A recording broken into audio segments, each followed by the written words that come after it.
All right, next play is quarterback counter. It's just very similar blocking scheme, but instead of our end kicking out their, our tackle kicking out their end, now we're trapping their end, okay?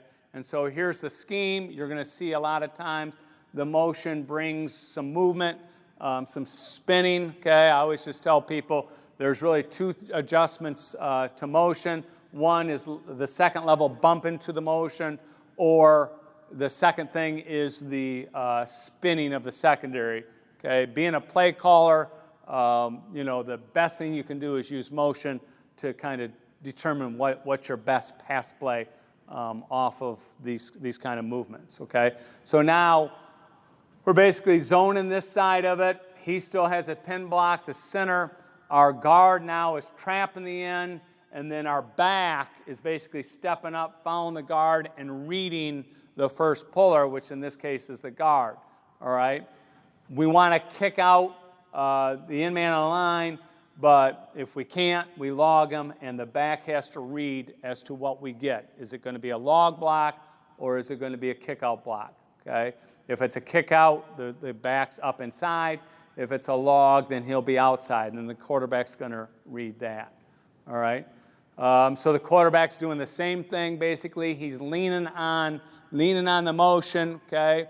Keep the foot that's nearest the motion down, okay? So keep that foot down, and then just turn your hips and rotate it, and then push off the far foot, and then go up the hole, reading, again, the guard's block, and then the second puller is the running back. All right? So first play here, this is against a 3-4. You're going to see sometimes versus odd fronts and guys on the line of scrimmage that are, overhang guys tight to the line of scrimmage. Our our tackle will kick out the hanger, and then our pulling guard will kick out the interior guy who's a B-gap player in this instance. So here's the motion. You can see our quarterback just leaning on it. Be patient, lean on it. Don't be too fast because you can't read the pullers if you're too fast, okay? You can see on this particular circumstance, our tackle kicks out the boundary alley guy, okay? Our tackle's going to kick out the boundary alley guy, and this is the guy we're going to trap. So it's kind of a different scheme versus an odd front, but in this particular circumstance, this is a 4-eye, and a lot of people are given this look, with a three down look to try to stop some of these systems. So you got to be able to tweak your system a little bit to make sure that you're able to block that particular front. You can see right now the whip's knocking over, which is, like I said, with this motion, you're going to get either second-level movement or third-level movement, okay? You can see our back here is going to eye that play side linebacker. Here comes the puller. There's our back. Potentially our back could be outside of that puller, but, there's the open space. Okay, I'm going to go to the other copy here quick so you can see mostly copies that are from the end zone, okay? So you can see here this is the guy we're trapping. Here comes the motion, all right? There's the trap. He's got good leverage to trap, again, to kick out. Our back is up inside. You can see our back's getting the linebacker, and there's the run. Okay, another look here. You see how much movement we get with the buck kind of playing into the boundary, whether he's going to be in the box or outside the box, all right? So here's our guard pulling, easy trap because the end's pretty loose. Here's our back up in the hole versus the buck, all right? And there's our quarterback. So here's the look, here's the motion. Lean on it, quarterback, be patient. You can see how he's leaning on it, all right? And you can see right now the buck's right in the hole. There's the good trap, and there's the buck right there, and our quarterback finds the open space. Same situation here. This is versus an odd front. This is like a bear front, okay? When you get a bear front, typically you're going to have zeros, threes, and loose guys. The open space is between the threes and the ends who are standing up. It's a good play to trap them. This team's a cover 1 team, so as we motion, they're running across, all right? And then eventually the post defender comes down to get our third guy in motion, and then the guy spins back to the post, all right? But you can see how much movement we got out of this. Anytime you got a cover 1, cover 0 team, all that motion really does a good job at opening space for us.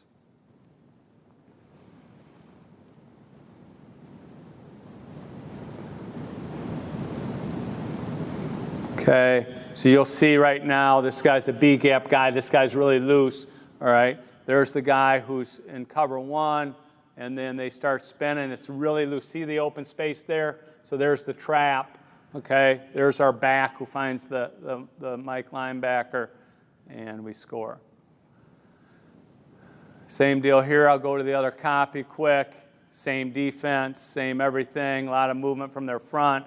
There's the trap. There's our back up in the hole, and our quarterback finds open space. All right, this is a 4th and short play. Here comes a motion, lean on it. All right, you can see here, these guys are hip to hip.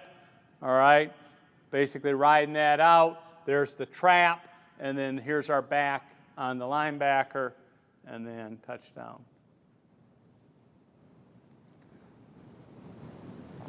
Okay, same deal. You can run these plays with multiple quarterbacks. You're going to see that.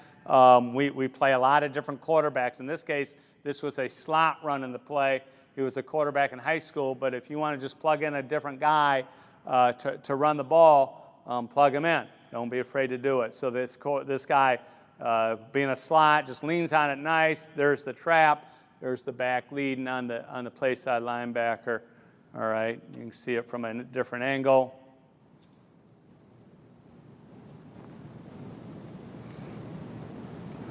Okay, now you need to manipulate like some of your best run plays and really be a tendency breaker. So one of our run plays is we run a toss read play to the field out of this formation, okay?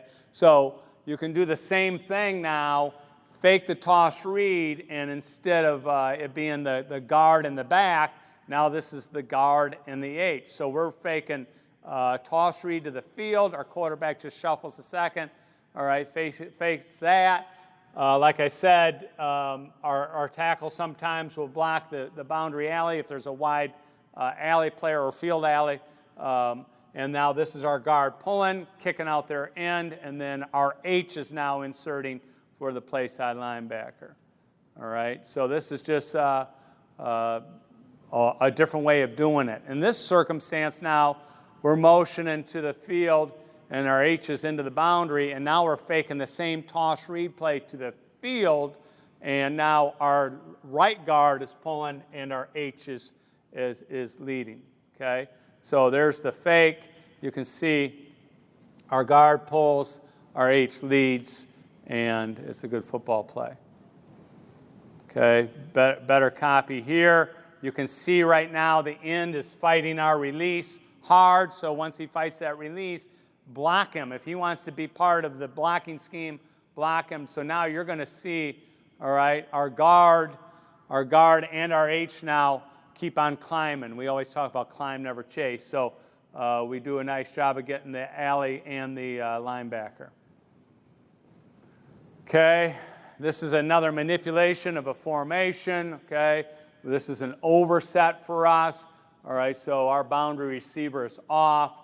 We're covered up here, so this one's ineligible. And you can see here comes the motion, and now we've got 3 pullers. All right, here's the motion.